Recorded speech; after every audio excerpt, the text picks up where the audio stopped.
I opened my eyes and I was hungry. Really, really hungry.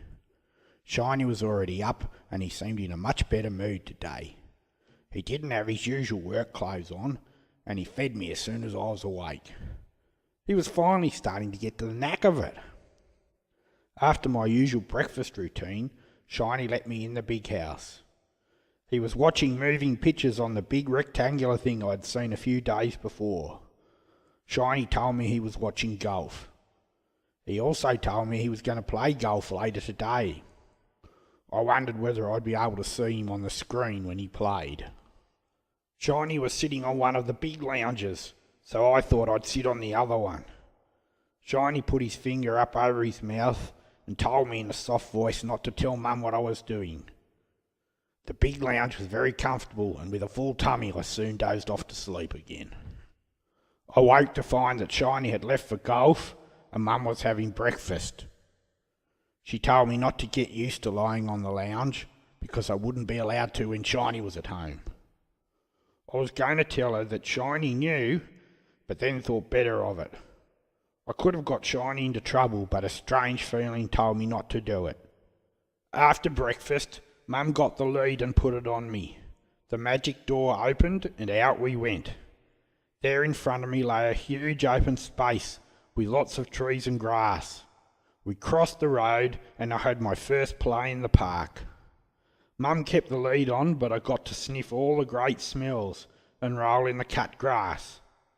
Mum told me that sometimes other dogs played in the park, and then when I was a little older I could play with them.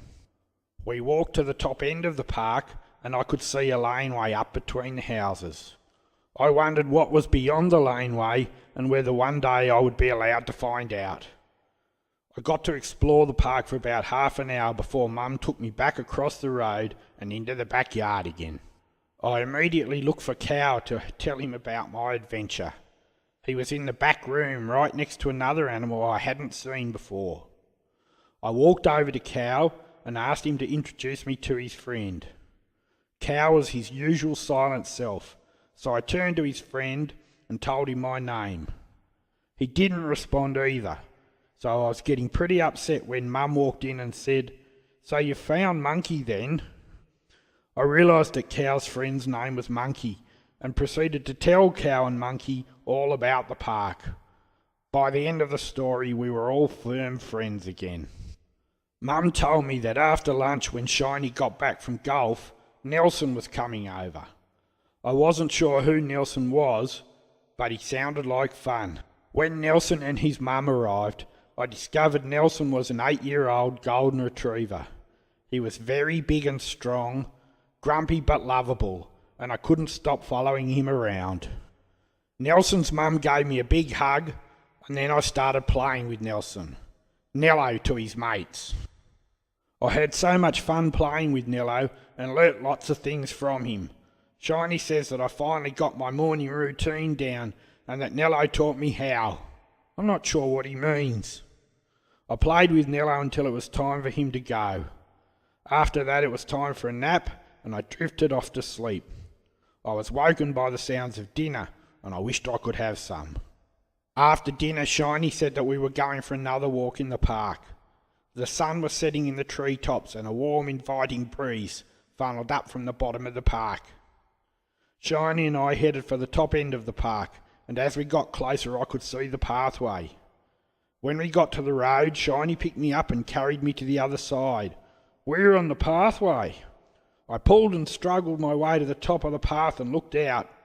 There before me lay a valley filled with lovely green plants all in a row. Beyond the valley the hills rose steeply into a mountain range that ringed the landscape. What a spectacular view. We stood and looked for a while before Shiny said it was time to go home. It was dark by the time we walked up the driveway and I found my two friends waiting for me when I walked into the back room. I quickly filled them in on what I had seen and both were so awestruck that neither of them could speak a word. Mum and Shiny came into the back room and we all played until Mum said it was her bedtime. Shiny said it was his too. I thought back on the day. What an adventure it had all been. What fun and excitement. I thought about my brothers and sisters and wondered what fun they must be having too. I thought about my mum and dad and know that they would have been proud of me for getting on in my new home. I dragged Cow and Monkey into the little house before turning to get one last pat before going off to bed.